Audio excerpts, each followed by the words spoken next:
وَلَقَدْ آتَيْنَا دَاوُودَ وَسُلَيْمَانَ عِلْمًا. اب یہاں حضرت داؤد حضرت سلیمان کا تذکرہ ہے. وَقَالَ الْحَمْدُ لِلَّهِ الَّذِي فَضَّلَنَا عَلَى كَثِيرٍ مِّنْ عِبَادِهِ الْمُؤْمِنِينَ. اور ان دونوں نے کہا کہ کل شکر ہے اور کل تعریف اللہ کے لیے ہے جس نے ہمیں اپنے بہت سے مومن بندوں پر فضیلت بخشی، ہمیں ایک مقام عطا کیا ہے، ہمیں ایک مرتبہ عطا کیا ہے. اس کے بندے جو صاحب ایمان ہیں ان میں اس نے ہمیں ایک رتبہ دیا ہے، تو اس کے لیے حمد ہے، اس کے لیے شکر ہے. وَوَرِثَ سُلَيْمَانُ دَاوُودَ. اور وارث ہوا سلیمان داؤد کا علیہ الصلوۃ والسلام. وقال یا ایھا الناس. اور انہوں نے کہا حضرت سلیمان نے، لوگو علمنا منطق الطیر، ہمیں سکھا دی گئی ہے جانوروں کی بولیاں، خاص طور پر پرندوں کی بولیاں ہمیں سکھا دی گئی ہیں. وَأُوتِینَا مِن كُلِّ شَیْءٍ.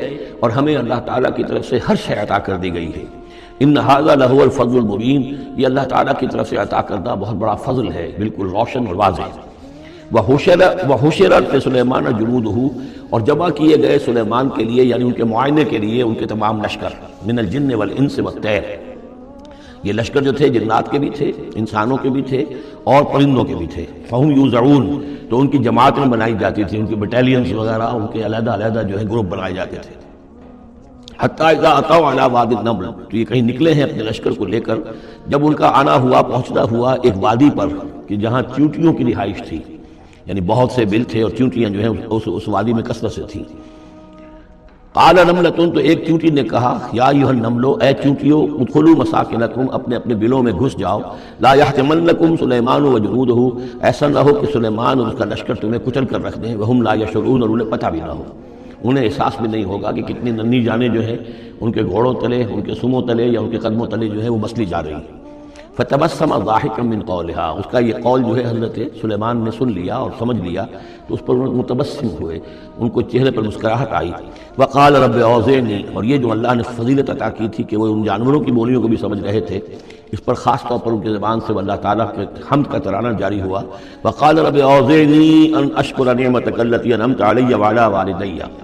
اس نے کہا پروردگار مجھے اس کی توفیق دے کہ میں تیرا شکر، تیری اس نعمت کا شکر اور حق ادا کر سکوں کہ جو تو نے مجھ پر فرمائی ہے اور میرے والدین پر فرمائی. وَأَنْ أَعْمَلَ صَالِحًا تَرْضَاهُ. اور یہ کہ میں عمل کروں اچھے جن سے تو راضی ہو. وَأَدْخِلْنِي بِرَحْمَتِكَ فِي عِبَادِكَ الصَّالِحِينَ. اور مجھے داخل کیجو اپنی رحمت سے اپنے نیک بندوں میں. وَتَفَقَّدَ الطَّيْرَ. اور انہوں نے معائنہ کیا، انسپیکٹ کیا جو لشکر تھا ان کے جانوروں کا، وہ پرندوں کا. فقالی ما لی لا اری الہدہد. ان کا کیا بات ہے، مجھے ہدہد نظر نہیں آ رہا. ام کان من الغائبین. کیا وہ ایبسنٹ ہے، غیر حاضر ہے. لأعذبنہ. اور یہ غیر حاضری جو ہے اس پریڈ سے، یہ تو بہت بڑا جرم ہے. لأعذبنہ عذابا شدیدا. میں اسے بہت شدید سزا دوں گا. او لأذبحنہ. یہاں تک بھی ہو سکتا ہے کہ میں اسے ذبح کر ڈالوں. او لیاتینی بسلطان مبین. یا پھر یہ کہ وہ میرے پاس کھلی سند لے کر آئے، کوئی واقعی عذر ہو، کوئی سبب ہو اس کے پاس کہ جس سے وہ جسٹیفائی کر سکے اپنی ایبسنس کو. فمکث غیر بعید. تو وہ زیادہ دیر نہیں گزری. فقال احطت. تو وہ آ گیا، ہدہد پہنچ گیا. فقالت. اس نے کہا، احطت بما لم تحط به. مجھے ایک ایسی بات کا علم حاصل ہوا ہے جو اے حضرت سلیمان آپ کو حاصل نہیں ہے. وجئتک من سبأ بنبأ یقین. اور میں ایک قوم سبا کی طرف سے ایک بڑی یقینی خبر لے کر آیا ہوں، آپ کے پاس معلومات لے کر آیا ہوں جو بڑی یقینی ہیں اور صحیح ہیں. یہ قوم جو ہے یہ یمن میں رہتی تھی. سبا، قوم سبا کا مسکن تھا یمن میں، اور ان کی ایک اس وقت ملکہ تھی بلقیس نامی. انی وجدت امرأۃ تملکہم. میں نے دیکھا ہے کہ ایک عورت ہے جو ان پر حکومت کر رہی ہے. وأوتیت من کل شیء. اور اسے ہر شے دی گئی ہے، یعنی دنیا بھر کی نعمتیں اور ساز و سامان جو ہیں اس کے پاس جمع ہیں. ولہا عرش عظیم. اور اس کا جو تخت ہے وہ بہت عظیم ہے. وجدتها وقومها يسجدون للشمس. میں نے دیکھا اس کو اور اس کی قوم کو کہ وہ سجدہ کرتے ہیں سورج کو، من دون اللہ، اللہ کو چھوڑ کر. وزین لهم الشیطان اعمالهم. اور شیطان نے ان کے لیے ان کے اعمال کو مزین کر دیا ہے. فصدهم عن السبیل. اور انہیں روک دیا ہے سیدھے راستے سے، صراط مستقیم سے، توحید کے راستے سے. فهم لا يهتدون. تو وہ راہ نہیں پا رہے، بھٹک گئے ہیں. اللہ یسجدوا. یعنی وہ یہ راہ نہیں پا رہے، صحیح راستہ تک نہیں آ رہے. اللہ یسجدوا للہ. کہ نہ سجدہ کریں وہ اللہ یسجد اللہ کے وہ سجدہ نہیں کرتے ہیں اللہ کو. الذی یخرج الخبء فی السماوات والارض. جو نکالتا ہے ہر چھپی ہوئی چیز کو آسمانوں اور زمین کی. ویعلم ما تخفون وما تعلنون. اور وہ جانتا ہے جو کچھ کہ تم چھپاتے ہو اور جو کچھ کہ تم ظاہر کرتے ہو. اللہ لا الہ الا هو رب العرش العظیم. وہ اللہ کے جس کے سوا کوئی الہ نہیں اور جو بہت بڑے عرش کا مالک ہے. قال سننظر اصدقت ام كنت من الكاذبین، حضرت سلیمان نے فرمایا ان قریب ہم دیکھیں گے کہ تم سچی بات کہہ رہے ہو یا تم جھوٹے ہو، یعنی تم نے جھوٹ موٹ کا بہانہ بنایا اپنی غیر حاضری کے لیے یا واقعتاً تم صحیح خبر لے کر آئے ہو۔ اذهب بکتابی ھذا، میرا یہ خط لے جاؤ، فالقہ الیہم، یہ وہاں ان کے اوپر جا کر ڈالاؤ، ثم تول عنہم، پھر ان سے ذرا ہٹ کر دیکھو، فانظر، ذرا اس سے پیٹھ موڑ کر ایک طرف کو ہو کر وہاں منتظر رہو اور دیکھو ماذا یرجعون، کہ وہ کیا جواب دیتے ہیں۔ قالت یا ایھا الملأ انی القی الی کتاب کریم، اب یہ خط لے گیا ہے وہ دھو تو اس نے جا کر پھینک دیا ہے، وہ شاید ملکہ کی خوابگاہ میں پھینک دیا ہو۔ قالت یا ایھا الملأ، اب اس نے دربار اپنا منعقد کیا، اس نے کہا ہے میری قوم کے سردارو، انی القی الی کتاب کریم، یقیناً میری طرف ڈالا گیا ہے ایک خط کہ جو بہت باعزت خط ہے، انہ من سلیمان، اور یہ خط آیا ہے سلیمان کی جانب سے، وَإِنَّهُ بسم اللہ الرحمن الرحیم، اور اس کا آغاز ہوا ہے بسم اللہ الرحمن الرحیم سے۔ یہ واحد مقام ہے قرآن مجید میں کہ جہاں یہ آیت بسم اللہ جو ہے سورتوں کے متن کے اندر واقع ہوئی ہے، باقی جو ہے سورتوں کے درمیان لکھی ہوئی ہے، اس میں اختلاف ہے کہ آیا انہیں شمار کیا جائے گا ہر مرتبہ قرآن کی آیت کی حیثیت سے یا نہیں۔ وَإِنَّهُ بسم اللہ الرحمن الرحیم اللہ تعالی علیہ، کہ میرے خلاف سرکشی مت کرو، وَأْتُونِي مسلمین، اور حاضر ہو جاؤ میرے دربار میں اطاعت اور فرما برداری کے ساتھ، میری اطاعت اور فرما برداری اختیار کرو اور حاضر ہو جاؤ۔ قالت یا ایھا الملأ افتونی فی امری، اب اس نے کہا سردارو ذرا مجھے اس معاملے میں مشورہ دو، ما کنت قاطعۃ امرا حتی تشہدون، میرا یہی معاملہ رہا ہے کہ میں کسی معاملے میں فیصلہ نہیں کیا کرتی، کسی اقدام کا فیصلہ نہیں کرتی جب تک کہ آپ لوگ بھی موجود نہ ہوں اور آپ لوگوں سے مشورہ نہ ہو جائے۔ قالوا نحن اولو قوت و اولو باس شدید، انہوں نے کہا کہ ہم قوت والے ہیں، طاقت والے ہیں، اور ہم سخت لڑائی کی صلاحیت اور استعداد اور اسلحہ رکھنے والے ہیں، والامر الیک، لیکن یہ کہ فیصلے کا معاملہ آپ کے ہاتھ میں ہے، آپ جو چاہیں فیصلہ کریں، فانظری ماذا تأمرین، تو اب آپ خود دیکھیے کہ آپ کی کیا رائے بنتی ہے اور آپ کا کیا مشورہ ہے۔ قالت ان الملوک اذا دخلوا قریۃ افسدوها، اس نے کہا اور بڑی عقل کی بات کی کہ دیکھو بادشاہوں کا یہ اسلوب ہے یا طریقہ ہے، دستور ہے کہ وہ جب کسی بستی کو، کسی شہر کو، کسی علاقے کو فتح کرتے ہیں، اس میں داخل ہوتے ہیں تو وہاں بہت سے فساد پیدا کرتے ہیں، اور جعلوا عزت اہلھا اذلہ، اور سب سے بڑی بات یہ کہ اس بستی یا اس قوم یا اس علاقے کے عزت والوں کو ذلیل کر دیتے ہیں۔ یہ ایک بہت اہم بات ہے جو اس نے کہی ہے۔ علامہ اقبال نے یہیں سے پھر وہ ایک نظم جو ہے اس کے لیے اس کو عنوان بنایا ہے، آ بتاؤں تجھ کو رمز آیا ان الملوک اذا دخلوا قریۃ، اسی آیت کے حوالے سے آ بتاؤں تجھ کو رمز آیا ہے ان الملوک، سلطنت اقوام غالب کی ہے ایک جادوگری، خواب سے بیدار ہوتا ہے ذرا محکوم اگر پھر سلا دیتی ہے اس کو حکمراں کی ساحری۔ لیکن اس میں یہ بات اہم ہے جیسے کہ ہندوستان میں جب انگریز آیا ہے تو جو سب سے بڑا اس نے نقصان پہنچایا ہے خاص طور پر مسلمانوں کو، ہندوؤں کے معاملے میں یہ بات اس نے نہیں کی، اس لیے کہ ہندوؤں سے انہیں کوئی خوف نہیں تھا، اس لیے کہ ہندو پہلے بھی غلام تھے، جب انگریز یہاں آیا ہے تو ہندو مسلمانوں کے غلام تھے، وہ محکوم کے محکوم رہے، پہلے وہ مسلمانوں کے محکوم تھے، اب انگریزوں کے محکوم ہو گئے، تو ان کے لیے معاملہ چینج آف ماسٹرز کا تھا، یہ نہیں تھا کہ پہلے وہ حاکم ہو اور محکوم ہو گئے، محکوم کے محکوم رہے، چینج آف ماسٹرز کا معاملہ ہوا۔ مسلمانوں کا معاملہ یہ تھا کہ وہ حاکم تھے اور یہاں پہ حکومت کے تخت سے وہ گرا کر انہیں اور کھڑا کر دیا گیا نیچے، ایک زمین و آسمان کا فرق واقع ہو گیا۔ لہذا انگریزوں کو یہ اندیشہ تھا کہ یہ بغاوت کریں گے اور ہر صورت یہ کوشش کریں گے کہ اس حکومت کے پاؤں نہ جمنے دیں، لہذا انہوں نے اس پالیسی پر عمل کیا ہے کہ ان میں سے جو کمینے لوگ تھے، گھٹیا لوگ تھے، انہیں خطابات دے کر، انہیں اپنے ہاں رسائی دے کر، اپنے سرکار دربار کے اندر اونچے مقام دے کر انہیں اوپر کیا، اور جو شریف تھے جن کے اندر کے عزت نفس تھی انہیں نیچے دبایا۔ تو یہ بات بہت اہم ہے کہ کسی بھی حکمران قوم کہیں پر اگر وہ قابض ہو جائے تو اس کا یہ طریقہ ہوتا ہے، جیسا کہ ہم پڑھ چکے ہیں سورہ یونس میں کہ حضرت موسیٰ علیہ السلام پر بھی ان کی قوم کے کچھ چند نوجوان ہی ایمان لائے کھلا طور پر، وہ ڈرتے تھے، الا خوف من فرعون و ملئہم، ان کے اپنے سردار جو تھے وہ چونکہ ان میں سے کسی بہتوں کو انہوں نے اپنے دربار کے اندر جگہ دے رکھی تھی، لہذا وہ بھی گویا کہ اپنی قوم کے خلاف کام کرتے تھے فرعون کی وفاداری میں۔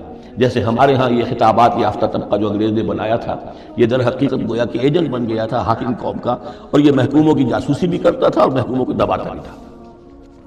قالت ان الملوک اذا دخلوا قریۃ افسدوها وجعلوا عزت اہلھا ذلہ، بادشاہوں کا معاملہ یہ ہے کہ وہ جب کسی شہر کو، کسی بستی کو فتح کرتے ہیں اور فاتح کے ایسے داخل ہوتے ہیں تو فساد مچاتے ہیں وہاں، اور یہ کہ وہاں کے جو عزت والے لوگ ہوتے ہیں انہیں ذلیل کر دیتے ہیں، وَكَذَلِكَ يَفْعَلُونَ، اور یہ ان کا طریقہ ہے، وہ یہ کرتے ہیں۔ وَإِنِّي مُرْسِلَةٌ إِلَيْهِمْ، تو میں ان کی طرف، میں الیہم بے ہدیت، میں کچھ ہدایہ بھیجتی ہوں، کچھ میں تحفے تحائف جو ہے بڑی قیمتی چیزیں میں بھیجتی ہوں، فناظرۃ، اور پھر دیکھتی ہوں بما یرجع المرسلون کہ جن کو میں بھیجتی ہوں ایلچی بنا کر وہ کیا جواب وہاں سے لے کر آتے ہیں، کیا پیغام لے کر آتے ہیں۔ گویا کہ وہ ٹیسٹ کر رہی ہے حضرت سلیمان کو کہ آیا یہ مال و متاع دنیاوی کے اس لالچ کے اندر آ جاتے ہیں اور بس اس سے آگے کا مطالبہ نہیں کرتے، یا یہ کہ ان کا مسئلہ کوئی مختلف ہے۔ فلما جاء سلیمان قال اتمدوننی بمال، جب حضرت سلیمان کے پاس وہ پہنچا ان کا وفد ملکہ سبا کا، اور وہ سامان وغیرہ پیش کیا، حضرت سلیمان نے فرمایا کیا تم میری اعانت کرنا چاہتے ہو مال سے؟ فما آتانی اللہ خیر مما آتاکم، تو جو کچھ مجھے اللہ نے دے رکھا ہے وہ کہیں بہتر ہے اس سے جو تمہیں دیا ہے۔ بل انتم بہدیتکم تفرحون، اپنا یہ سارے ہدایہ تمہیں مبارک ہو، یہ واپس لے جاؤ، تم ہی خوش رہو۔ ارجع الیہم، اب اس کے بعد دھمکی آئی، وہ جو بھی سفیر آیا تھا اس سے کہا لوٹ جاؤ اپنی قوم کی طرف، فلناتینہم بجنود لا قبل لہم، تو ہم ایسے لشکر لے کر آئیں گے، ان پر حملہ آور ہوں گے کہ جن کا مقابلہ ان کے لیے ممکن نہیں ہوگا۔ وَلَنُخْرِجَنَّهُم مِّنْهَا أَذِلَّةً، اور ہم نکال باہر کریں گے انہیں اس ملک سے أَذِلَّةً، ذلیل کر کے، وَهُمْ صَاغِرُونَ، اور وہ بہت ہی ذلیل و خوار ہو جائیں گے۔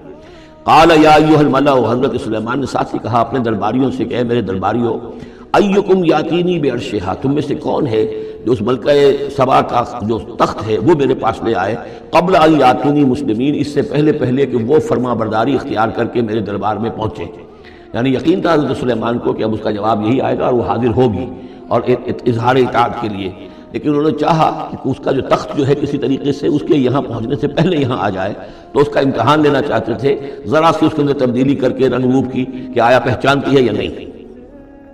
قال عفریت من الجن، تو ایک جن نے کہا، ایک دیو نے، جنوں میں سے دیو، یعنی جنات میں سے، انسانوں میں سے بھی جیسے کمزور بھی ہوتے ہیں طاقتور بھی ہوتے ہیں، لیکن یہ کہ اسی طریقے سے ایک عفریت جو بہت بڑا جن تھا، دیو ہیکل، اس نے یہ کہا انا آتی کا بھی قبل ان تقوم من مقامک، میں لے آؤں گا اس کو آپ کے پاس اس سے پہلے کہ آپ اپنی جگہ سے اٹھیں۔ مراد یہ ہے کہ دربار کے برخاست ہونے سے پہلے جب دربار جو آپ کا لگا ہوا ہے اس کے برخاست ہونے سے قبل، اس سے پہلے میں لے آؤں گا۔ وَإِنِّي عَلَيْهِ لَقَوِيٌّ أَمِينٌ، اور میں اس کے لیے قوی بھی ہوں اور امانت دار بھی ہوں، معتبر بھی ہوں۔ قَالَ الَّذِي عِندَهُ عِلْمٌ مِّنَ الْكِتَابِ، کہا اس شخص نے کہ جس کے پاس کتاب کا علم تھا۔ اب یہ آیات متشابہات میں سے ہے، یہ کون سی کتاب ہے، کون سا علم ہے، یہ ہم نہیں جانتے، نہ ہمارے پاس اس کے سلسلے میں کوئی مرفوع حدیث محمد الرسول اللہ صلی اللہ علیہ وسلم موجود ہے۔ یہ آیات متشابہات میں رہے گا۔ کوئی ہے وہ عملیات ان کو ہم کہتے ہیں، ان میں سے کوئی عمل ہے کہ جو خاص جس کی تاثیر یہ تھی، جس کے ذریعے سے یہ کام کر لیا گیا۔ اب یہ تو ہو سکتا ہے کہ جیسے آج ہمارا معاملہ ہے تو شاید کوئی ہماری ٹیکنالوجی اس حد تک پہنچ جائے کہ کسی میٹیریل شے کو امریکہ سے تحلیل کر کے اور اس کے ایٹمز بنا کر یہاں منتقل کر دیا جائے اور آنے واحد میں، اور پھر یہاں اس کو اسی اسٹرکچر جو تھا جس سے کہ تحلیل کر کے وہ ایٹمز لیے گئے تھے اسی شکل میں پھر یہاں بنا دیا جائے، تو یہ انہونی باتیں تو نہیں ہیں۔ اب جہاں پہنچ رہی ہے ہماری ٹیکنالوجی، یہ عین ممکن ہے کہ ایسا ہو جائے، اور شاید اسی طرح کی کوئی بات ہوگی کہ جو اس وقت ہوئی ہے، واللہ اعلم۔ قال الذی عنده علم من الکتاب، تو کہا اس شخص جس کے پاس کتاب کا علم تھا، کہتے ہیں کہ یہ ان کا وزیر تھا آصف بن برخیہ، اور اس کے پاس خاص طور پر یعنی کتب سماویہ کا اور اللہ کے ناموں کا علم تھا۔ اب وہ ناموں کا علم جو ہمیں نام بتائے ہیں محمد رسول اللہ صلی اللہ علیہ وسلم نے، ان میں سے کسی کی تاثیر یہ نہیں ہے بہرحال، لہذا اس کا انکار تو ہم نہیں کریں گے، قرآن میں ہے، لیکن بہرحال اگر یہ چیز ایسی ہوتی کہ جس میں ہمارا دلچسپی لینا مفید ہوتا تو محمد رسول اللہ صلی اللہ علیہ وسلم ضرور ہمیں بتاتے۔ اگر آپ نے نہیں بتایا ہے تو اس کا مطلب یہ ہے کہ اس کھود کریز میں ہمیں نہیں پڑھنا چاہیے۔ انا آتی کا بھی قبل ان یرتد الیک طرفک، کہ میں تو لے آؤں گا اس کو اس سے پہلے کہ آپ کی نگاہ پلٹ کر آپ تک آئے۔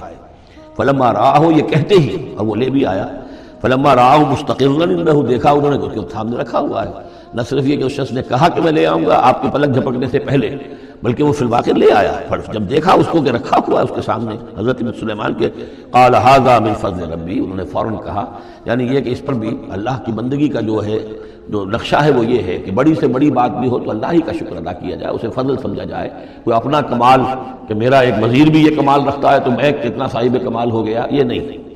قال ھذا من فضل ربی، یہ میرے رب کا فضل ہے، لیبلونی اشکر ام اکفر، کہ وہ اللہ مجھے آزما رہا ہے کہ میں شکر کرتا ہوں یا کفران نعمت کرتا ہوں۔ ومن شکر فانما یشکر لنفسہ، جو کوئی شکر کرتا ہے وہ اپنے بھلے کے لیے کرتا ہے۔ ومن کفر فان ربی غنی کریم، اور جو کفران نعمت کی روش اختیار کرتا ہے تو میرا رب تو غنی ہے اور کریم ہے۔ قال نکروا لها عرشها، حضرت سلیمان نے فرمایا کہ ذرا اس کا جو اس ملکہ بلقیس کا جو عرش ہے، اس کا جو تخت ہے، اسے ذرا اس کی حیت بدل دو تھوڑی سی۔ ننظر ہم ذرا دیکھیں گے اتہتدی کیا وہ پہچان لیتی ہے اس کو، ام تکون من الذین لا یہتدون یا یہ کہ ان لوگوں میں سے ہوتی ہے کہ جو نہیں پہچان پاتے۔ فلما جات قیل اہٰکذا عرشک، جب وہ پہنچی دربار میں پیش ہوئی تو اسے کہا گیا کیا اسی طرح کا ہے آپ کا عرش، اہٰکذا یہ جو تخت یہاں رکھا ہوا ہے کوئی ایسا ہی تخت ہے آپ کا؟ قالت کانہ ہو، اس نے کہا نہیں تو معلوم ہوتا ہے وہی ہے، یعنی اس نے پہچان لیا، مطلب ذہین عورت تھی، ویسے بھی اس کا جو قول تھا وہ بھی بڑی ذہانت پر مبنی تھا، ان الملوک اذا دخلوا قریۃ افسدوها وجعلوا عزۃ اہلها اذلہ، تو اس نے پہچان لیا اہٰکذا عرشک، کیا اس طرح کا ہے تمہارا عرش؟ قالت کانہ ہو، اس نے کہا نہیں یہ تو محسوس ہوتا ہے وہی ہے، وَأُوتِينَا الْعِلْمَ مِنْ قَبْلِهَا، اس نے کہا ہمیں یہ ساری باتیں پہلے ہی معلوم ہو چکی ہیں، یعنی اے سلیمان آپ کا جو مقام اور مرتبہ ہے، اللہ کا جو فضل آپ پر ہوا ہے ہمارے علم میں آ چکا ہے، ہم جان چکے ہیں، یہ کوئی نئی بات میرے لیے نہیں ہے جو اس وقت اس کا مشاہدہ میں کر رہی ہوں۔ وَكُنَّا مُسْلِمِينَ، اور ہم پہلے ہی اسلام لا چکے ہیں، ہم اطاعت قبول کر چکے ہیں اور اسلام بھی لا چکے ہیں۔ وَصَدَّهَا مَا كَانَتْ تَعْبُدُ مِن دُونِ اللَّهِ، اور سلیمان نے روک دیا اس کو اس سے کہ جس کو وہ پوجتی تھی اللہ کے سوا، انہا کانت من قوم کافرین، یقیناً وہ کافروں کی قوم سے تھی۔ قیل لها ادخلی الصرح، اور اسے کہہ دیا گیا کہ محل میں داخل ہو جاؤ۔ فلما رأته حسبته لجة، جب وہ محل میں داخل ہونے لگی اسے یہ محسوس ہوا کہ شاید پانی ہے۔ فکشفت عن ساقیہا، تو اس نے اپنے ذرا جو بھی شلوار یا جو بھی اس کا لباس تھا اسے اٹھایا اوپر کو اور اس سے پنڈلیاں کھولی، وکشفت، اس نے کھول دی اپنی پنڈلیاں۔ قال انہ صرح ممرد من قواریر، حضرت سلیمان نے فرمایا یہ پانی نہیں ہے، یہ محل ایسا ہے کہ جس میں شیشے جڑے ہوئے ہیں، وہ شیشے میں جو عکس پڑ رہا تھا وہ سمجھی کہ یہ پانی ہے، پانی میں عکس پڑ رہا ہے، لہذا وہ اس میں سے پانی میں سے وہ گزرنا پڑے گا، وہ پانی نہیں تھا شیشہ تھا، یہ تو بلکہ شیشہ ہے، محل ہے ایسا جس کے اندر کے شیشے جڑے ہوئے ہیں۔ قالت رب انی ظلمت نفسی، یہاں گویا کہ اسے اور احساس کرا دیا کہ تمہارے تو حاشیہ خیال میں بھی وہ نعمتیں نہیں ہو سکتی جو اللہ تعالیٰ نے مجھے دے رکھی۔ قالت رب انی ظلمت نفسی، تب اس نے کہا پروردگار میں نے اپنی جان پر ظلم کیا، واسلمت مع سلیمان للہ رب العالمین، اور میں تو اسلام لے آئی اور میں نے سر تسلیم خم کیا اور اطاعت اختیار کی سلیمان کے ساتھ، اس اللہ کا اسلام لے آئی، اللہ کی اطاعت قبول کی جو تمام جہانوں کا پروردگار ہے۔ یہ گویا کہ قصص النبیین کا ایک حصہ ہے اس سورہ مبارکہ کا۔ وَلَقَدْ أَرْسَلْنَا إِلَىٰ ثَمُودَ أَخَاهُمْ صَالِحًا، اور ہم نے بھیجا تھا سمود کی طرف ان کے بھائی صالح کو، أَنِ اعْبُدُوا اللَّهَ فَإِذَا هُمْ فَرِيقَانِ يَخْتَصِمُونَ، کہ تم اللہ کی بندگی کرو تو وہ قوم جو ہے دو گروہوں میں تقسیم ہو گئی جو آپس میں جھگڑنے لگے۔ قَالَ يَا قَوْمِ لِمَ تَسْتَعْجِلُونَ بِالسَّيِّئَةِ، انہوں نے کہا کہ اے میری قوم کے لوگوں کیوں برائی کی جلدی مچاتے ہو، قبل الحسنہ، بھلائی سے پہلے، یہ جو کہہ رہے ہو کہ لے آؤ عذاب، اس کی جلدی نہ مچاؤ۔ لولا تستغفرون اللہ لعلکم ترحمون، کیوں نہیں تم اللہ کا استغفار کرتے، معافی چاہتے اللہ سے تاکہ اللہ تم پر رحم کرے۔ قالوا طیرنا بک وبمن معک وبمن معک، انہوں نے کہا کہ ہمیں تو کچھ محسوس ہو رہا ہے کہ نحوست ہے اے صالح تمہاری بھی، اور تمہارے ساتھ جو ایمان لائے ہیں ان کی ہے، ان کی نحوست کا ہمیں خوف ہے کہ ہم پر کوئی برائی آئے گی۔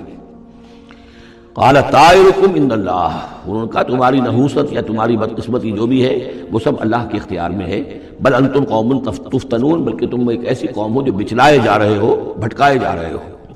وکان فی المدینۃ 9 رہط، اور اس شہر میں 9 سردار تھے بڑے بڑے، یفسدون فی الارض ولا یصلحون، وہ زمین میں فساد مچاتے تھے، اصلاح نہیں کرتے تھے۔ قالوا تقاسموا باللہ، تو کہا انہوں نے آپس میں قسمیں کھاؤ اللہ کی، یعنی آپس میں حلف اٹھا رہے ہیں۔ وہی معاملہ جو میں پہلے بھی عرض کر چکا ہوں کہ جو حضرت شعیب سے کہا تھا ان کی قوم نے، لولا رہتک لرجمناک، اگر آپ کا یہ خاندان نہ ہوتا تو ہم کبھی آپ کو رجم کر چکے ہوتے اور ہم آپ کو سنسار کر چکے ہوتے۔ یہاں بھی معاملہ یہ تھا کہ حضرت صالح کے خلاف کوئی اقدام کریں یا ان کے حکم کے خلاف کوئی کام کریں، انہیں اندیشہ یہ تھا کہ ان کی جمعیت پوری یا ان کا خاندان جو ہے پھر اس کے ساتھ جو ہے لڑائی نہ ہو جائے، تو انہوں نے یہ کہا کہ اب مل جل کر ایک ہی مرتبہ ہم حملہ کریں گے اور قتل کریں گے ان کو، جیسے حضور کے بارے میں مکے میں سازش ہو رہی تھی کہ یہ اب محمد کو قتل کرنا ہے، تو ظاہر بات ہے کہ یہ قتل جو ہے اگر تو کسی ایک فرد نے کیا اور وہ تو پھر اس قبیلے کو اس کی سزا بھگتنی پڑے گی، اور وہ ہماری ہو سکتا ہے ان فائٹنگ شروع ہو جائے، ہماری خانہ جنگی شروع ہو جائے، لہذا یہ کہ سب قبیلوں سے ایک ایک نوجوان لو اور مل جل کر اچانک جا کر سب کے سب حملہ کرو، سب کے سب اس پر وار کرو محمد پر صلی اللہ علیہ وسلم، تاکہ کسی کو یہ پتہ نہ چل سکے کہ کس نے قتل کیا ہے۔ تو اسی طرح کا معاملہ انہوں نے کہا، تقاسموا، آپس میں قسمیں کھاؤ اللہ کی، لنبیتنہ، کہ ہم اس پر رات کے وقت اچانک حملہ کریں گے، واہلہ، اور اس کے گھر والوں پر، ثم لنقولن، اور پھر ہم یہ کہیں گے لولیہ، اس کے جو وارث ہوں گے ان سے کہیں گے، اور جو بھی ان کے ہوں گے لوگ ان کی طرف سے مقدمہ لے کر اٹھنے والے قتل کا، ما شہدنا مہلک اہلہ، ہم تو نہیں موجود تھے، ہمیں کچھ معلوم نہیں، ہم نہیں جانتے کس نے ان کو سب سارے گھر والوں کو کس نے ہلاک کر دیا ہے، ہم وہاں موجود نہیں تھے، وَإِنَّا لَصَادِقُونَ، ہم سچے ہیں۔ یہ قسمیں کھا رہے ہیں، سازش کر رہے ہیں کہ آپس میں قسمیں کھاؤ تاکہ کوئی ایک بھی اگر اس معاملے میں پیچھے رہ گیا، اس نے قسم نہ کھائی تو ہمارا بھانڈا جو ہے چوراہے پر پھوٹ جائے گا۔ تقاسموا باللہ، قسم کھاؤ اللہ پر سب آپس میں مل کر، لَنُبَيِّتَنَّهُ، کہ ہم اس کے اوپر حملہ آور ہوں گے رات کے وقت، وَأَهْلَهُ، اور اس کے گھر والوں پر، ثُمَّ لَنَقُولَنَّ، اور پھر ہم یہ کہیں گے لِوَلِيِّهِ مَا شَهِدْنَا مَهْلِكَ أَهْلِهِ وَإِنَّا لَصَادِقُونَ وَمَكَرُوا مَكْرًا وَمَكَرْنَا مَكْرًا، انہوں نے اپنی سی سازش کی، اپنی سی تدبیر کی، اپنا سا پلان بنایا، اور ہم نے اپنا پلان بنایا، مکرنا مکرن وہم لا یشعرون، انہیں پتہ بھی نہیں تھا۔ فانظر کیف کان عاقبۃ مکرہم، تو دیکھ لیجئے، دیکھ لو کیا انجام ہوا ان کی چالوں کا۔ انا دمرناہم وقومہم اجمعین، ہم نے ان سب 9 کے 9 سرداروں کو اور ان کی قوم کو ہلاک کر ڈالا، اور سب کے اوپر جو عذاب الہی آ گیا۔ فتلک بیوتہم خاویۃ، تو یہ ان کے گھر پڑے ہوئے ہیں کہ جو ڈھے ہوئے ہیں، بما ظلموا، بسبب ظلم کے کہ جو انہوں نے کیا۔ ان فی ذلک لآیۃ لقوم یعلمون، یقیناً اس میں نشانی ہے ان لوگوں کے لیے جو علم رکھتے ہیں۔ وانجینا الذین آمنوا وکانوا یتقون، ہم نے نجات دی ان لوگوں کو جو ایمان لائے تھے اور جنہوں نے تقوی کی روش اختیار کی تھی۔ وَلُوطًا، اور ہم نے بھیجا تھا لوط کو، اذ قال لقومہ، جبکہ انہوں نے کہا تھا اپنی قوم سے، اتاتون الفاحشۃ وانتم تبصرون، کیا تم دیکھتے ہوئے فحش کا حرکت کا ارتکاب کرتے ہو؟ یعنی یہ بھی معلوم ہوتا ہے کہ ان کے ہاں یہ مسئلہ اس درجے گندگی کو پہنچ گیا تھا کہ علی اعلان، حضرت کے بعد پھر حضرت یعقوب کو عقب کہتے، پیچھے آنے والا یعقوب، اس لیے ان کا نام پڑ گیا ہے کہ یہ پچھلا ہے۔ جو پہلا تھا وہ عیسو تھا، عیسو کے بارے میں کچھ معلوم نہیں، ان کی اولاد وغیرہ کدھر گئی، بہرحال وہ ایک علیحدہ بحث ہے۔ تو اسی طریقے سے یہ سورہ کہف جو ہے گویا کہ سورہ بنی اسرائیل کی ایڑیاں پکڑے ہوئے قرآن مجید میں وارد ہو رہی ہے۔ اس میں آپ دیکھیے الحمدللہ الذی انزل علی عبدہ، وہی اللہ تعالیٰ نے اللہ کے اپنے رسول کی جو نسبت ہے اس کو عبد کے نمایاں کیا ہے، کتاب نازل کی، ولم یجعل لہ عوجا، اور اس میں کوئی کجی نہیں رکھی، قیما، سیدھی، ٹھیک، روشن، مبین، لینذر بأسا شدیدا۔ اب یہ ہے لفظ جو بہت زیادہ غور کرنے کے قابل ہے۔ اس کتاب کے حضور پر نزول کے مقاصد میں سے ایک یہ بھی ہے، خبردار کر دیں ایک بہت بڑی آفت سے۔ ویسے باسن جب واحد آتا ہے تو عام طور پر اس کے معنی جنگ ہوتی ہے، جب جمع میں آتا ہے تو سختی، مصیبت، بھوک، فاقہ، یہ سارے بأسا۔ آیت البر میں بھی ہم نے پڑھا وَصَابِرِينَ فِي الْبَأْسَاءِ وَالضَّرَّاءِ وَحِينَ الْبَأْسِ۔ باسا جب جمع میں آیا ہے تو فقر و فاقہ، تکلیف، مصیبت، اور حین الباس جنگ کے وقت، تو ان دونوں کو ذہن میں رکھیے۔ بہت بڑی آفت ایک ہے دجالی فتنے کی، دجال، المسیح الدجال جو آنے والا ہے، جس کے بارے میں حدیث میں آتا ہے کہ کوئی نبی اور رسول ایسا نہیں گزرا جس نے اپنی قوم کو دجال کے فتنے سے آگاہ نہ کیا، اور پوری انسانی تاریخ میں دجال کے فتنے سے بڑا کوئی فتنہ نہیں، اور وہ ہر بندہ مومن کے امتحان کے لیے کڑا ترین جو ہے مرحلہ آ جائے گا، سخت ترین امتحان کا لیا جائے گا۔ تو یہ جو سختی ہے اس کی خبر دیتے ہوئے یہ سورہ مبارکہ نازل ہو رہی ہے، اور خاص طور پر اسے باسن اگر جنگ کے معنی میں لے تو الملحمۃ العظمیٰ، کتاب الملاحم، جو کہ آپ دیکھیں گے احادیث کی کتابوں میں پورا باب ہے کتاب الملاحم، اور اس کا تعلق بھی دجال کے ساتھ ہے، کیونکہ پھر دجال ہی کو قتل کریں گے حضرت مسیح علیہ السلام نازل ہو کر۔ تو یہ سارا مسئلہ جو ہے اس کی خبر دینے کے لیے قیما لینذر بأسا شدیدا من لدنہ، گویا کہ یہ جو احادیث کی کتابوں میں آپ کو حدیث کے ابواب ملتے ہیں، چاہے وہ کتاب الفتن ہو اور چاہے وہ کتاب جو ہے آثار قیامہ ہے، اس طرح کے جتنے بھی ہیں، اور کتاب الملاحم ہے، یہ گویا کہ اس کی شرح ہے لینذر بأسا شدیدا من لدنہ، اور یہ ہوگا بھی خاص اللہ کی طرف سے، یہ آزمائش بھی، یہ دجال کا فتنہ بھی، یہ بہت بڑی جنگ بھی، جس کو آرمگڈون کہتے ہیں، کرسچین جو ٹریڈیشن ہے اس میں اس کے لیے لفظ آرمگڈون، ایک بہت بڑی جنگ ہوگی۔ ڈکشنری میں بھی آپ دیکھیں گے کہ خیر اور شر کی قوتوں کے درمیان اس دنیا کے خاتمے سے پہلے ایک بہت بڑی جنگ ہو رہی ہے جس کا نام یہ آرمگڈون۔ لینذر بأسا شدیدا من لدنہ ویبشر المؤمنین الذین یعملون الصالحات، اور تاکہ بشارت دیں وہ ان اہل ایمان کو جو نیک عمل کرتے ہوں، ان لہم اجرا حسنا، کہ ان کے لیے ہوگا بہت اچھا بدلہ، ماکثین فیہ ابدا، اور وہ اس میں رہیں گے ہمیشہ ہمیشہ۔ یہ جو دجالی فتنہ ہے اس کے ساتھ ایک خاص مناسبت ہے سورہ مبارکہ کی۔ احادیث میں آتا ہے کہ دجالی فتنے کے اثرات سے بچنے کے لیے اس سورہ مبارکہ سے ذہنی اور قلبی رشتہ مفید ہے، اس کی تلاوت کرتے رہنا، خاص طور پر جمعے کے روز پوری سورہ کہف، ورنہ یہ کہ کم سے کم اس کی ابتدائی اور آخری آیات ان کی بڑی اہمیت ہے۔ دجالی فتنہ اصل میں کیا ہے سمجھ لیجئے کہ ایک تو ہے دجالی فتنہ بالعموم، دجل کہتے ہیں فریب، جیسے کہ کوئی نبی نہیں ہے وہ اس نے فریبی لبادہ اوڑھ لیا، نبوت کا دعویٰ کر رہا ہے، وہ دجال ہے۔ تو اس طرح کے تو حضور نے فرمایا ہے کہ 30 دجال پیدا ہوں گے، انہیں میں سے ایک ہمارے زمانے کے اندر جو ہے یہ غلام احمد قادیانی بھی تھا، وہ دجال تھا جس نے کہ اعلان کیا کہ میں نبی ہوں جبکہ وہ نبی نہیں تھا، تو فریبی بنا ہوا جس نے کہ ملمہ اپنے اوپر چڑھایا ہوا ہے۔ اسی طریقے سے دجالی فتنہ یہ جو ہے اس پوری دنیا میں اس وقت جو فتنہ ہے وہ یہ ہے کہ مادہ پرستی کا اتنا غلبہ ہو چکا ہے ذہنوں کے اوپر، افکار کے اوپر، لوگوں کے نظریات کے اوپر، لوگوں کے اخلاق کے اوپر، لوگوں کے اقدار جو ہیں، ویلیوز جو ہیں اس کے اوپر، کہ وہ آخرت کو بالکل بھول گئے، اللہ کو بھول گئے، اسباب کے اندر گم ہے، مسبب الاسباب سے ظہور ہو گیا، دنیا ہی دنیا ہے، آخرت کو بھولے ہوئے ہیں، مادہ ہی مادہ ہے، روح سے کوئی سروکار ہی نہیں۔ یہ ہے بالعموم جس کا نام دجالی فتنہ ہے کہ حقیقت کے اوپر پردہ پڑا ہوا ہے، آخرت پر دنیا کا پردہ پڑا ہوا ہے۔ یہ دنیا جو ہے در حقیقت کیا ہے؟ وَمَا الْحَيَاةُ الدُّنْيَا إِلَّا مَتَاعُ الْغُرُورِ، یہ دھوکے کا سامان ہے۔ اصل زندگی کو اس نے ڈھانپا ہوا ہے، ہم نے یہ سمجھ لیا کہ زندگی یہی ہے، اسی کے لیے بھاگ دوڑ محنت صبح و شام، اسی کے مستقبل کی فکر ہے، لیکن اصل زندگی اس کی کوئی فکر ہی نہیں۔ باقی ایک دجال جو ہے جو آئے گا وہ معاملہ احادیث کے اندر بھی بڑی طوالت کے ساتھ ہے اور اس میں کافی پیچیدگیاں بھی ہیں، بعض چیزیں جو ہے ایک دوسرے سے کچھ مختلف بھی ہیں، اس میں پھر اہل علم کو بہرحال مطابقت پیدا کرنی پڑتی ہے۔ میں نے جہاں تک اپنی کوشش کی ایک رائے تک میں پہنچا ہوں، لیکن ابھی میں اسے بیان نہیں کر رہا ہوں۔ بہرحال دجالی فتنے کی خبریں موجود ہیں بہت شدت کے ساتھ، اور اس صورت کا پڑھنا جو ہے اس میں بہت مفید ہے۔ اس صورت کے مضامین کا دجالی فتنہ بالعموم سے کیا تعلق ہے وہ تو اس دورہ ترجمہ دوران کے اس کے دوران بھی آپ کو معلوم ہو جائے گا، لیکن اس کے جو خاص بڑے مباحث ہیں، خاص طور پر یہ کہ ایک ہمارے بہت بڑے عالم گزرے ہندوستان میں اس صدی کے آغاز میں مولانا مناظر حسن گیلانی، انہوں نے اس میں باقاعدہ کتاب لکھی ہے، آپ کو مل جائے گی بازار میں بھی، اصحاب کہف کے جو کا معاملہ سورہ کہف کے مباحث ہیں ان کے۔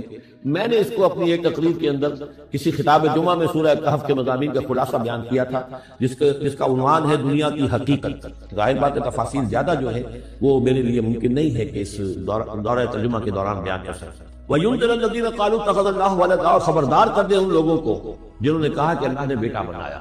یہ ساری دجالیت جو ہے اس کی جڑ کیا ہے؟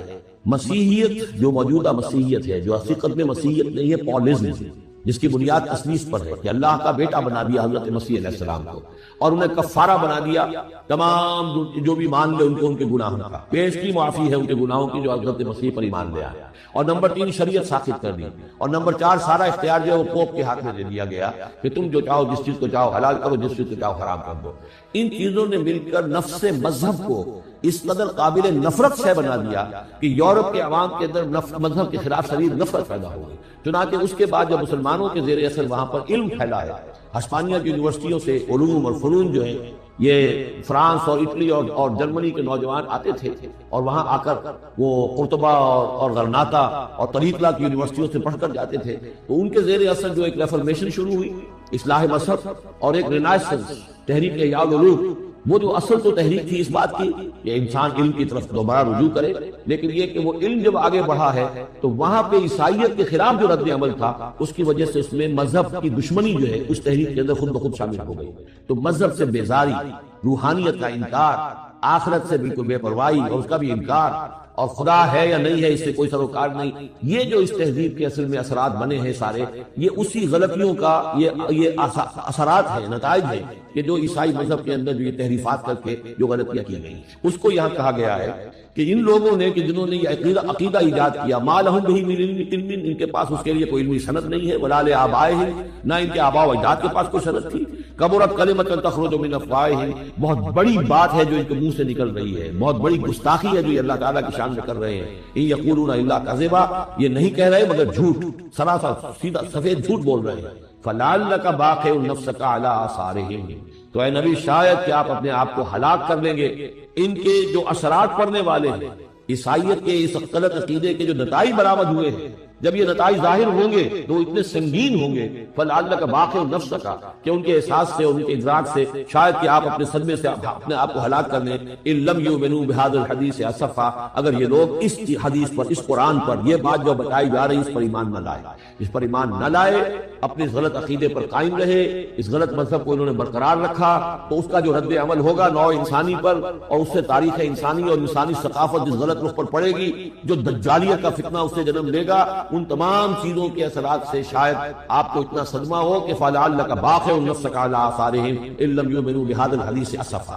انا جعلنا ما علی الارض زینۃ لہا، ہم نے زمین کے اوپر جو کچھ ہے اسے اس کا گہنا بنا دیا ہے، بناؤ سنگھار بنا دیا ہے، زینت بنا دیا ہے۔ یہ آپ نوٹ کر لیجئے، لفظ زینت اور زمین میں اس کی زیبائش اور آرائش، یہ اس سورہ مبارکہ کا عمود ہے، یعنی اس کو اتنا کھبا دیا ہے نگاہوں میں اللہ نے کہ آخرت کے خود بخود انسان غافل ہو جائے۔ یہ پردہ پڑ گیا ہے، چمک دمک ہے، یہ کاریں ہیں، یہ بلڈنگیں ہیں، یہ کوٹھیاں ہیں، یہ عالیشان عمارتیں ہیں، یہ کیا کچھ اس کی جو یوں سمجھیے پومپ اینڈ شو جو ہے اس دنیا کا۔ اور ظاہر بات ہے امریکہ میں جا کر دیکھیے تو جو کچھ یہاں دیکھ رہے ہیں اس سے 10 گنا 100 گنا 1000 گنا آپ کو نظر آئے گا، عقلیں دنگ ہو جاتی ہیں۔ نتیجہ کیا نکلتا ہے کہ انسان یہ سمجھتا ہے کہ اصل شے یہی مادہ ہی ہے، اصل ہدایت پہ یہی لوگ ہیں، یہی لوگ ہیں صحیح معنی میں کہ جنہوں نے واقعی علم حاصل کیا ہے، لہذا ان کی غلط تہذیب، ان کا غلط تمدن، ان کے تمام غلط ثقافت کے معاملات کی بھی ہم اسی طریقے سے پیروی کر رہے ہیں۔ یہ سارا مسئلہ جو ہے وہ اس لیے ہے کہ یہ چمک دمک دنیا کی زیبائش اور آرائش اس سے ہم متاثر ہیں۔ انا جعلنا ما علی الارض زینۃ لہا، جو کچھ زمین کے اوپر ہے اسے ہم نے اسے اس کے لیے بناؤ سنگھار بنا دیا، لنبلوہم، تاکہ ہم آزمائیں ان کو، ایہم احسن عملا، کون ہے ان میں سے اچھے عمل کرنے والا۔ یعنی اب یوں دیکھیے وہ شعر جو ایک ہے، اگرچہ ذرا تھوڑا سا شان باری تعالیٰ کے اعتبار سے تو شاید اتنا مناسب نہ ہو، لیکن یہ کہ مفہوم کو ادا کرتا ہے کہ رخ روشن کے آگے شمع رکھ کر وہ یہ کہتے ہیں ادھر آتا ہے دیکھے یا ادھر پروانہ جاتا ہے۔ ایک طرف ذات باری تعالیٰ ہے اور ایک طرف یہ دنیا ہے، اس کی چمک دمک۔ اب یہ پروانہ جو ہے یہ انسان، اس کا امتحان ہے، آیا یہ اللہ اور آخرت کی طرف جا رہا ہے یا دنیا کی طرف اور دنیا کی زیبائش اور آرائش کی طرف جا رہا ہے۔ جو زیبائش اور آرائش کی طرف چلا گیا وہ گیا، وہ تباہ و برباد ہو گیا، فقط خسر خسران مبین۔ اور جس نے اس دنیا کی زیبائش اور آرائش اس سے منہ موڑ کر وہ جو حقیقت ہے، جو اصل حسن ازلی ہے اللہ تعالیٰ کا، اور اس کا جو جلال اور کمال ہے اور جو آخرت کی نعمتیں ہیں ان کو اختیار کر لیا، وہ کامیاب ہے۔ تو امتحان اتنا ہی ہے کہ رخ روشن کے آگے شمع رکھ کر وہ یہ کہتے ہیں ادھر جاتا ہے دیکھے یا ادھر پروانہ آتا ہے۔ وَإِنَّا لَجَاعِلُونَ مَا عَلَيْهَا صَعِيدًا جُرُزًا، اور یہ کہ جو کچھ بھی اس پر ہے ہم ایک وقت آئے گا کہ اس کو بنا کر رکھ دیں گے جیسے کہ میدان جس میں سے کہ فصل کاٹ لی گئی ہے۔ جب قیامت ہوگی کیا ہوگا یہاں پر اسی زمین کو، نہ یہاں پہ کوئی وہ پہاڑ رہ جائیں گے کوٹ کوٹ کر چپٹی کر دی جائے گی، نہ یہ آپ کے پاس جو ہے وہ اسکائی اسکریپرز رہ جائیں گے، نہ یہ اعلی شان عمارتیں ہوں گی، کچھ نہیں ہوگا۔ یہ سب برابر ہوگا جیسے کہ کسی کھیت کو اندر سے فصل کاٹ دی جاتی ہے تو اب وہ پڑا ہوتا ہے ویران۔ وَإِنَّا لَجَاعِلُونَ مَا عَلَيْهَا صَعِيدًا جُرُزًا، ہم اسے کر کے چھوڑیں گے ایسا کھیت کہ جہاں پر چورا پڑا ہوا ہو، صرف بچا کھچا جو ہے وہ اس کا توڑی کا اور کچھ نہ۔ ام حسبت ان اصحاب الکہف والرقیم کانوا من آیاتنا عجبا، اب یہاں سے اصحاب کہف کی بات شروع ہو رہی ہے کیونکہ پوچھوایا تھا یہودیوں نے اصحاب کہف کون تھے۔ کیا تم سمجھتے ہو کہ اصحاب الکہف والرقیم، رقیم جو ہے ان کی تخطیط تھی ایک جس کے اوپر ان کے حالات لکھ کر جو ان کے ایک جو کہف تھی ان کی غار جو تھی اس کے اوپر لگا دی گئی تھی، تو انہیں اصحاب الکہف بھی کہتے ہیں، اصحاب الرقیم بھی کہتے ہیں، یہ دونوں انہیں ایک ہی گروہ کے نام ہیں۔ کیا وہ تمہارے خیال میں ہماری بڑی عجیب آیات میں سے تھا؟ یعنی واقعی تو بات تو غیر معمولی تھی، لیکن حقیقت میں ہمارے ہاں تو ہماری تخلیق میں، ہماری صنائی میں اس سے ہزاروں گنا زیادہ عجیب باتیں ہوتی ہیں۔ ہمارے لیے تو کچھ ہے ہی نہیں کسی بھی درجے میں، تم سمجھتے ہو شاید وہ بہت بڑی بات ہے۔ یہ اصحاب کہف کا جو قصہ ہے اب میں سمجھتا ہوں کہ پورے وثوق کے ساتھ ہم کہہ سکتے ہیں کہ یہ قصہ کیا تھا۔ دیکھیے جب حضرت مسیح علیہ السلام آئے ہیں تو یہ پورا علاقہ جو ہے فلسطین کا اور یہاں پہ جو آپ نے تبلیغ کی ہے یہ اس وقت رومن امپائر کا ایک حصہ تھا۔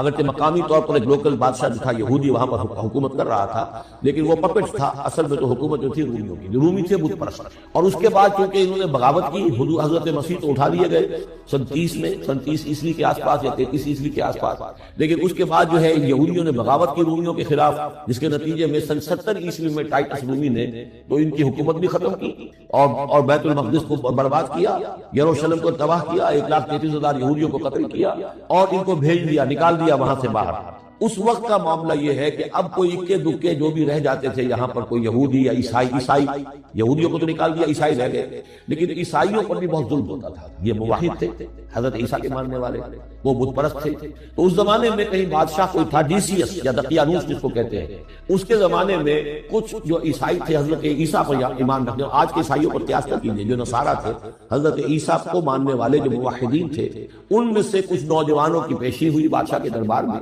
انہوں نے کہا کہ تم اپنے نئے دین سے اگر باز نہیں آؤ گے، اتنے دن کی مہلت تمہیں دی جا رہی ہے تو تمہیں سولی چڑھا دیا جائے گا، بس مہلت دی جا رہی ہے، جاؤ اور کر لو، سوچو۔ ان لوگوں نے آ کر سوچا کہ اب نہ تو ہمارے لیے یہ ممکن ہے کہ ہم مقابلہ کر سکیں، چلو کسی غار میں چھپ جاتے ہیں، دیکھیں اللہ تعالیٰ کیا کرتا ہے ہمارے لیے۔ وہ ایک غار میں جا کر چھپے اور غار میں جا کر چھپے ہیں تو اللہ نے انہیں وہاں پر سلا دیا، موت آلی نہیں، سلا دیا۔ اللہ کروٹ بھی بدلواتا رہا، ان کے لیے سارا کچھ بندوبست کیا، اللہ کی قدرت میں تھا۔ حضرت عزیر کو 100 برس کے لیے مار دیا تھا، موت کے بعد ان کو دوبارہ زندہ کر دیا۔ لیکن یہ کہ ان کا معاملہ یہ ہے کہ ان کے وہاں پر جو ہے تقریباً 300 برس یہ وہاں پر پڑے رہے اس غار کے اندر۔ غار کی شکل کچھ خاص ایسی تھی کہ ادھر آنا جانا لوگوں کا تھا ہی نہیں، اور یہ ہے جو موجودہ ترکی کے علاقے میں شہر ایفسس ہے، اس کے آس پاس ہیں اس طرح کے غار، جیسے ایڈنٹا کے غار ہندوستان کے مشہور ہیں، ایسے ہی وہاں بھی غاروں کا سلسلہ ہے، اور ہیں بھی وہ ایسے کہ ان کے دہانے جو ہے وہ ہے شمال کی جانب، تو دھوپ ان میں براہ راست نہیں جاتی، صرف یہ کہ ریفلیکٹڈ لائٹ تو آتی ہے لیکن یہ کہ براہ راست دھوپ نہیں جاتی، تو ایک طرح کا اندھیرا سا اس کے اندر، ٹوائی لائٹ جسے آپ کہہ لیں، وہ رہتا ہے سارا دن۔ وہاں پر یہ 300 برس تک سوتے رہے۔ اس 300 برس کے عرصے میں یہ ہوا کہ رومن امپائر جو ہے اس نے خود عیسائیت اختیار کر لی۔ 300 عیسوی کے اندر کانسٹنٹائن جو تھا ایمپرر وہ عیسائی ہو گیا، اب پوری امپائر جو عیسائی ہو گئی۔ اب اس کے زمانے میں اس کے بعد تھیوڈوسیس ہے 446 عیسوی میں یہ تھا، اس کے زمانے میں اللہ تعالیٰ نے ان لوگوں کو جگایا 300 برس کے بعد۔ اب یہ سمجھ رہے ہیں کہ وہی زمانہ ہے، وہی کفار کی حکومت ہے، وہی مشرکین ہے۔ اب انہوں نے ڈرتے ڈرتے اپنے کسی ایک آدمی سے کہا بھائی جاؤ یہ لے کے سکہ لے کر جاؤ، چاندی کا، کچھ نہ کچھ کھانے پینے کے لیے لے کر آؤ، دیکھنا لیکن اس طرح ہو کہ ہمارا پتہ نہ چل جائے کہ ہم یہاں چھپے ہوئے ہیں۔ وہاں جو گئے انہوں نے وہ سکہ پیش کیا، اور یہ سکہ تمہارے پاس کہاں سے آیا؟ یہ تو بہت پرانا سکہ ہے، تو 400 سال پرانا، 300 سال پرانا سکہ کہاں سے لے آیا؟ تمہیں کوئی خزانہ ملا؟ بہرحال اس حوالے سے اب وہ جو ہے وہ پکڑے گئے، ان کی حالت جو ہے وہ جو بات سامنے آ گئی۔ لیکن جب بات سامنے آ گئی تو اب ان کا بہت وہ عزت کی گئی، اس لیے کہ اب تو جو ان کا مذہب تھا در حقیقت پوری مملکت کا مذہب وہی ہو چکا تھا، تو صورتحال تو تبدیل ہو چکی ہے۔ پھر یہ کہ اس کے بعد تفصیل معلوم نہیں ہے کہ غالباً وہ جا کر اپنے اسی غار میں وہ سو گئے ہیں، یا دوبارہ اللہ نے ان پر وہیں پر موت طاری کر دی ہے، اس کا دروازہ بند کر کے، اور اس کے اندر یہ ایمان پیدا ہو چکا ہو۔ آپ اس کے قریب رہیے، اگر بھٹی کے سامنے بیٹھیں گے حرارت پہنچے گی، اگر آپ برف کی سیل کے قریب ہوں گے ٹھنڈ پہنچے گی، صاحب ایمان کی صحبت اختیار کریں گے ایمان سرات کریں گے۔ یہ ہے عوام کی صحبت، کونوا مع الصادقین، ان کی صحبت اختیار۔ تیسرا ذریعہ ہے جو ہمارے لیے خاص طور پر جو مسلمان پیدا ہوئے، اب ایک بچہ ہے 7 سال کا، آپ نے نماز پڑھنے کی عادت ڈال دی، پڑھ رہا، اگرچہ غیر شعوری عمر سے شروع کر دیا، اس کو روزہ رکھتا ہے، 9 برس کا ہو گیا روزہ رکھنا شروع کیا۔ یہ اعمال جو ہیں ان سے بھی ایک یقین پیدا ہوتا ہے، جیسے یقین سے عمل پیدا ہوتا ہے ایسے ہی عمل سے بھی یقین پیدا ہوتا ہے۔ جب مداومت کرتے رہیں گے اس پر تو اس سے بھی ایک یقین کی کیفیت انسان میں پیدا ہو۔ سورہ حجرات میں جو بحث آئی ہے اس کے آخر میں یہی ہے کہ اے نبی، یہ بدو جو دعوے دار ہیں ایمان کے، یہ آپ پر احسان کر رہے ہیں، یمنون علیک ان اسلموا قل لا تمنوا علی اسلامکم بل اللہ یمن علیکم ان ہداکم للایمان ان کنتم صادقین۔ یہ آپ پر احسان کر رہے ہیں کہ ایمان لے آئے، نبی ان سے کہیے مجھ پر اپنے ایمان کا کوئی احسان نہ دھرو، اپنے اسلام کا، بلکہ اللہ تم پر احسان دھرتا ہے کہ اس نے تمہیں ایمان کے راستے پر ڈال دیا ہے۔ جب اسلام پر آ گئے ہو تو عمل کرتے رہو گے، ان تطیعوا اللہ ورسولہ، اگر عمل کرتے رہو گے تو اس عمل کے ذریعے سے بھی تمہارے اندر ایمان پیدا ہو جائے گا۔ تو یہ 3 راستے ذہن میں رکھیے۔ جو عوام ہے غور و فکر، سوچ بچار، اس کی صلاحیت نہیں یا مواقع نہیں، ان کے لیے یہ 2 راستے، یقین بذریعہ عمل اور یقین بذریعہ صحبت۔ یہاں سے اٹھا رہے ہیں لوگوں کو، بار بار یہی آ جاتے ہیں، یہاں پر لیکن ان کو دقت ہوتی ہے، یہاں پہ کوئی صاحب پہلے سے روک دیا کرے نا جو بات گڑبڑ ہوتی ہے۔ تو ایک ایمان ہے انٹلیکچوئلز کا، صدیقین کا، جن کو قرآن کہتا ہے اولو الالباب الذین یعقلون ان فی خلق السماوات والارض واختلاف اللیل والنہار لآیات لأولی الالباب، ہوش مندوں کے لیے، عقل مندوں کے لیے، غور و فکر کرنے والوں کے لیے، اصحاب دانش و بینش کے لیے ہماری کائنات میں ہماری نشانیاں ہیں، غور کرو اور ہمیں پہچانو، خود اپنے اندر جھانکو اور ہمیں پہچانو، اور ہماری آیات جو ہیں ہمارے کلام کی، اس کی آیات جو ہیں ان میں وہ ایمان رچا بسا ہوا ہے، ان پر غور کرو، غوطہ زنی کرو۔ قرآن میں ہو غوطہ زن ہے مرد مسلمان، یہ ہے ٹاپ کا ایمان، یہ ہے اصل وہ ایمان کہ جو مطلوب ہے۔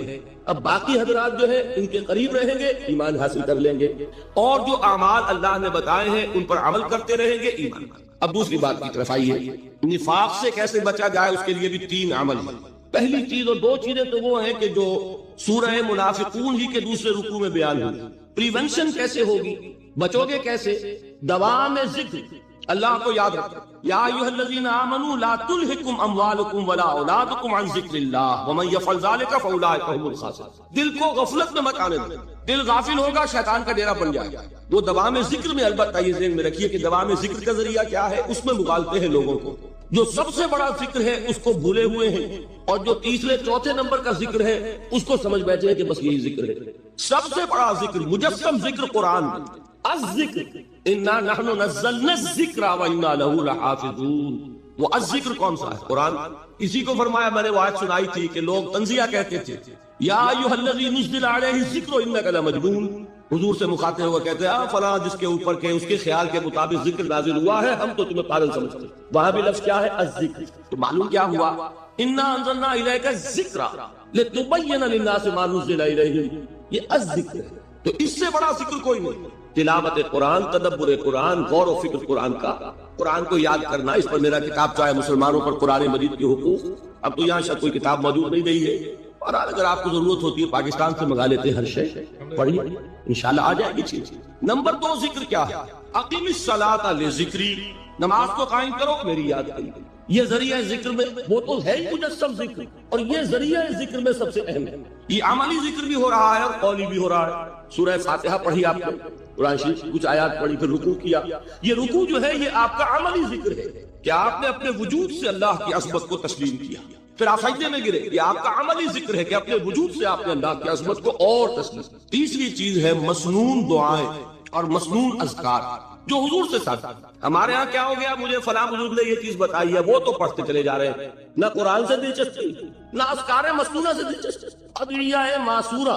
آپ غور کریں گے کہ زندگی کے ہر عمل کے لیے حضور کی دعا موجود ہے. صبح اٹھے دعا ہے، آنکھ کھلتے بیت الخلاء میں داخل ہونے لگے دعا ہے، نکلے دعا ہے، وضو کرنے بیٹھے دعا ہے، فارغ ہوئے دعا ہے، مسجد کے لیے گھر سے نکلے دعا ہے، مسجد میں داخل ہوئے دعا ہے.